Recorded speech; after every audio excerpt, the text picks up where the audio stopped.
नमस्कार कक्षा 12 के विद्यार्थी, ज्ञान मंदिर के YouTube चैनल पर आपका बहुत बहुत स्वागत है। कल हम अलंकार की बात कर रहे थे। आज उस अलंकार की कड़ी को, कल हमने जो बातें समझी थी कि हमारे सिलेबस में अनिवार्य में 9 अलंकार लगते हैं और 9 में से जो आज हमारा पहला अलंकार होने वाला है वो है अनुप्रास। अनुप्रास अलंकार, अनुप्रास अलंकार है वो वर्ण आधारित अलंकार है। कैसा अलंकार है? वर्ण आधारित अलंकार है, वर्ण आधारित शब्द अलंकार है। क्योंकि अलंकार तो शब्द अलंकार और अर्थ पर आधारित अर्थ अलंकार होते हैं। तो इस शब्द पर आधारित शब्द अलंकार तो है, लेकिन शब्द में भी कैसा अलंकार है? वर्ण आधारित ये अलंकार है। ठीक है। परिभाषा की अगर हम बात करें, अलंकार काम क्या करते हैं, इनकी विशेषताएं क्या होती हैं, क्यों प्रयुक्त होते हैं, किस विद्वान ने क्या माना है, वो बातें हम पहले के वीडियो में कर चुके हैं, तो ऐसे टाइम जाया करने में कोई मतलब नहीं निकलेगा। अनुप्रास अलंकार, जब देखिए आपकी जब काव्य में वर्ण की आवृत्ति एक या एक से अधिक बार हो, वहां अनुप्रास अलंकार होता है। इसको ऐसे भी कह सकते हैं कि काव्य में कोई एक वर्ण आ गया, वर्ण की आवृत्ति आ गई। आवृत्ति मतलब एक बार आ गया और फिर वह दूसरी बार आ गया, मतलब एक बार आ गया फिर ये दूसरी बार आ गया।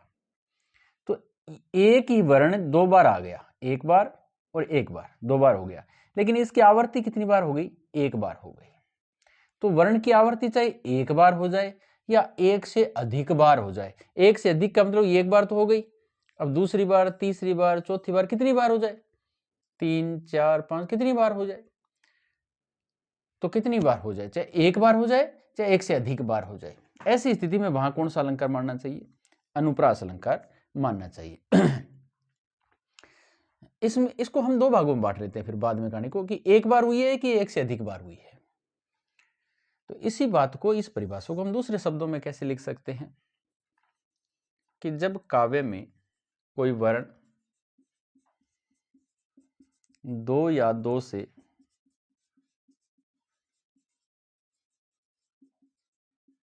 अधिक बार आ जाए तो वहां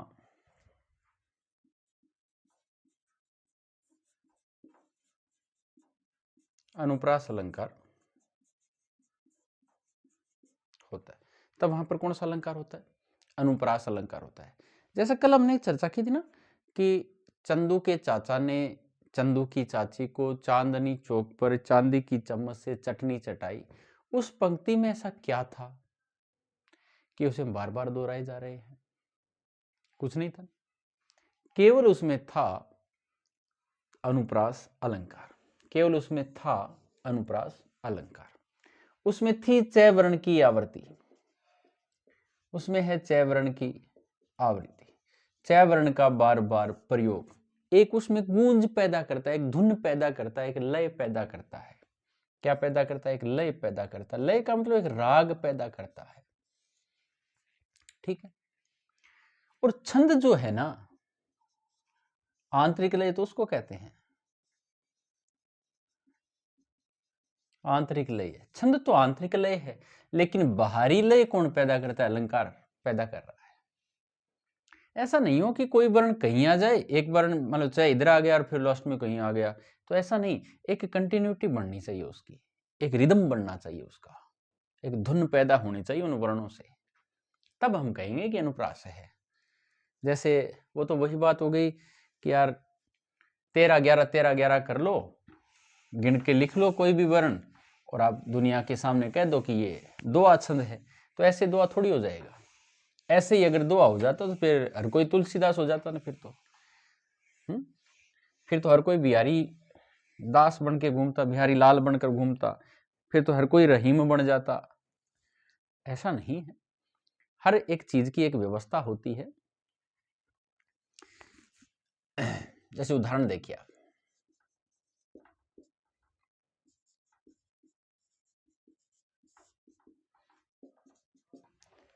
भगवान भागे, हे भगवान, संबोधन चिन्ह आगे, पुकार, हे भगवान, पुकारना, हे भगवान, भाग जाए कौन, दुख, भगवान भागे दुख, जनता देश की फूले फले। अब देखो भय वर्ण की ध्वनि और ग की भी आ रही है, भय गए ना, ऐसे ही यहां पर भी फू फे ले, तो यहां पर क्या बना, अनुप्रास हुआ, अनुप्रास हुआ ना, क्योंकि वर्ण की आवृत्ति हुई है। भय वर्ण की आवृत्ति हो गई, ग वर्ण की आवृत्ति हो गई, फे वर्ण की आवृत्ति हो गई और ले वर्ण की आवृत्ति हो गई। तो मतलब अनुप्रास वर्ण की आवृत्ति अगर हो तो फिर अनुप्रास तो बनता है। ठीक है, पार्ट समझते हैं कि अनुप्रास के कितने भेद होते हैं। अनुप्रास के भेद, देखो भेद की बात आ जाए तो उत्तर होता है 4। अनुप्रास के 4 भेद होते हैं। कौन कौन से, छेकानुप्रास, वृत्त्यानुप्रास, श्रुत्यानुप्रास, अंत्यानुप्रास। भेद कितने हो गए, 4 हो गए। नंबर 1, नंबर 2, नंबर 3 और नंबर 4। भेद कितने हो गए, 4 हो गए। कैसे कैसे होंगे, देखो वर्ण की आवृत्ति, कोई वर्ण 2 बार आ जाए और आवृत्ति उसकी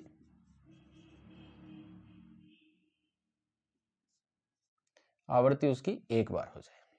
ठीक है, वर्ण 2 से अधिक बार आ जाए और आवृत्ति उसकी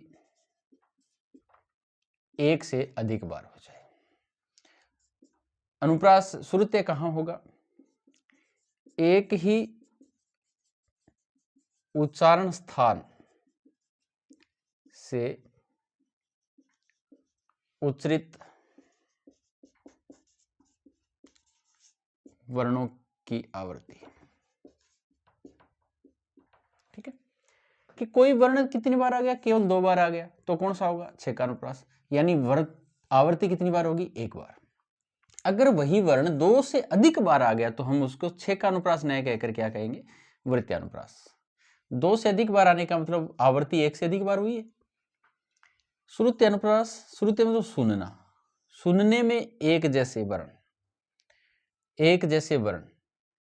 एक ही उच्चारण स्थान वाले वर्ण, एक जैसे क आ गया, ख आ गया, ग आ गया, घ आ गया, ऐसे ना, एक ही उच्चारण स्थान वाले वर्ण कंटिन्यू आ गए तो हम उसे क्या कह देंगे, श्रुत्य कह देंगे।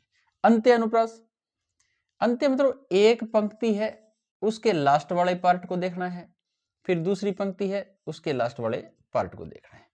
इस लास्ट वाले पार्ट में और इस लास्ट वाले पार्ट में अगर राग मिल रही है, तुकबंदी हो रही है, तुक मिल रहा है, तो हम कह देंगे कि अंत्य अनुप्रास अलंकार है। ठीक है, तो ये इसके 4 पार्ट हो गए। जानकारी आपको निश्चित रूप से अच्छी लगी होगी, अच्छी लगी है तो लाइक जरूर कीजिएगा। Thank you.